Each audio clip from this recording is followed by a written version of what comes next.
जय श्री राधा वल्लभ श्री कृष्ण। मनुष्य नई नई वस्तु चाहता है तो भगवान भी उसको नई नई वस्तु, शरीर आदि सामग्री देते रहते हैं। शरीर बूढ़ा हो जाता है तो भगवान उसको नया शरीर दे देते हैं।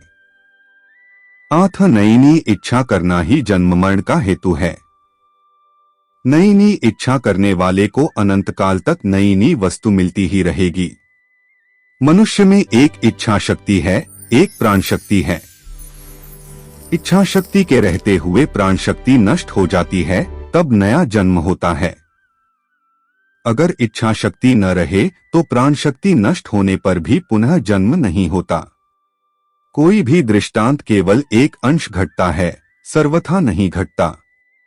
यहाँ पुराने कपड़े छोड़कर नए कपड़े बदलने का दृष्टांत केवल एक अंश है कि जैसे आदमी अनेक कपड़े बदलने पर भी एक ही रहता है, ऐसे ही स्वयं यानी आत्मा अनेक योनियों में अनेक शरीरों को धारण करना भी एक वही का भी रहता है।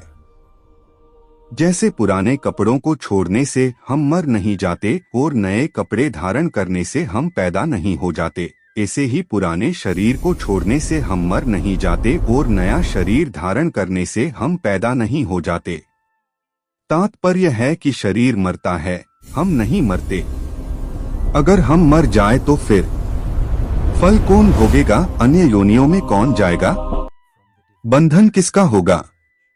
मुक्त कौन होगा? अपनी जानकारी का अनादर करने का तात्पर्य है कि हम जितना जानते हैं उसके अनुसार कार्य न करना।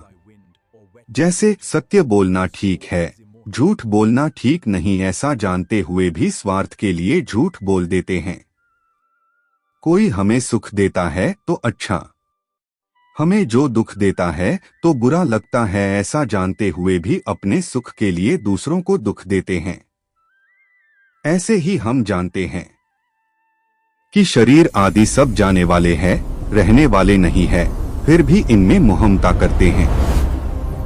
वही अपनी जानकारी का अनादर है। श्री कृष्ण ही सर्वम। श्री राधा कृष्ण समर्पिते।